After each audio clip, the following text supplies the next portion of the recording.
উফ! এই খাবারটা দেখতেই কত ইয়াম্মি হইছে, তাই না? মনে হয় ভাত ১ প্লেটের জায়গায় ২ প্লেট খেতে পারবো। হ্যাঁ, আসলেই খাবারটা অনেক মজা। আর এই রেসিপিটাই আজকে আপনাদের সাথে শেয়ার করব। আসসালামু আলাইকুম, কেমন আছেন সবাই? এটা হচ্ছে কাঁঠালের বিচি আর বাঁশপাতা শুটকির খুবই মজার একটা রান্না। আর এই খাবারটা খাওয়ার জন্য আমি ১ বছর অপেক্ষা করে থাকি। এটা কিন্তু একদমই হাঞ্জো হাঞ্জো কাঁঠালের বিচি দিয়ে অনেক মজা লাগে।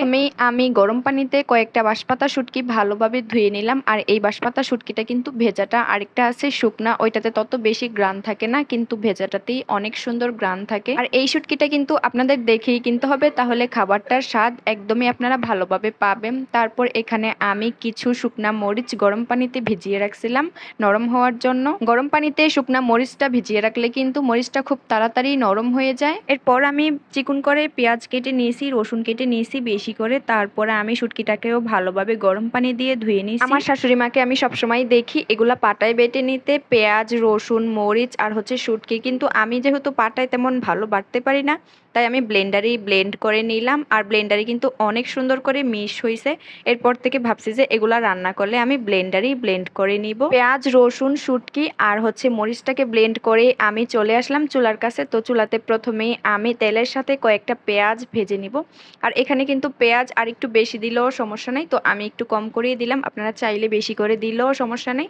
তারপর পেঁয়াজটাকে হালকা একটু 2 মিনিট ভেজে আমি কাঁঠালের বিচিগুলো দিয়ে দিলাম। কাঁঠালের বিচিগুলোকে কিন্তু আলুর মতোই চিকন চিকন করে কেটে নিছি। আর এইভাবে কেটে নিলে কিন্তু খুব তাড়াতাড়ি ভালোভাবে সেদ্ধ হয়ে যায়। এরপর কাঁঠালের বিচিগুলোকেও খুব সুন্দরভাবে ধুয়ে নিলাম। আর কাঁঠালের বিচিগুলো কিন্তু কচলে কচলে ধুলে অনেক ময়লা বের হয়, তো আমি 3-4 বার পানি পাল্টিয়ে পাল্টিয়ে ভালোভাবে ধুয়ে নিয়েছি। কাঁঠালের বিচিগুলা চুলায় দিয়েও আমি আবারও একটু ভালোভাবে নেড়ে চেড়ে একটু ভেজে নিলাম পেঁয়াজটার সাথে।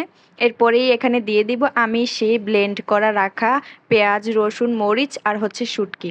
এগুলা দিয়েও ভালোভাবে নেড়েচেড়ে কিছুক্ষণ ভেজে এখানে একটু হলুদের গুঁড়া, একটু লবণ আর হচ্ছে হালকা মরিচের গুঁড়া দিয়ে দিব কালারটা সুন্দর হওয়ার জন্য। হলুদ মরিচ লবণ এগুলা দেওয়ার পর আমি আবারও একটু ভালোভাবে ভেজে নিলাম। দেখলাম যে নিচ দিয়ে লেগে লেগে আসতেছে। এরপর আমি ব্লেন্ডারেই একটু পানি মিক্স করে রাখছিলাম, ওই পানিগুলাকেও দিয়ে আবারও ভালোভাবে ঢাকনা দিয়ে ঢেকে দিব, তাহলে কাঁঠালের বিচিটা খুব তাড়াতাড়ি সেদ্ধ হয়ে যাবে। যখনই কাঁঠালের বিচি থেকে পানিটা শুকিয়ে আসবে তখনই কিন্তু নাড়ার উপরেই রাখতে হবে, নাড়াচাড়া না দিলে নিচ দিয়ে লেগে আসবে।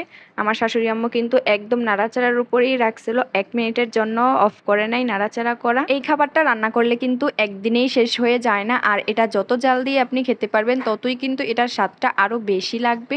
তো আমার কাছে কিন্তু এই খাবারটা অনেক ভালো লাগে, আর এইটা খাওয়ার জন্য আমি 1 বছর ধরে অপেক্ষা করে থাকি, কারণ হাঞ্জো হাঞ্জো কাঁঠালের বিচি দিয়েই এটা কিন্তু অনেক মজা লাগে। তো আমার আজকের এই মজার রেসিপিটি আপনাদের কাছে কেমন লাগলো অবশ্যই জানাবেন। আল্লাহ হাফেজ।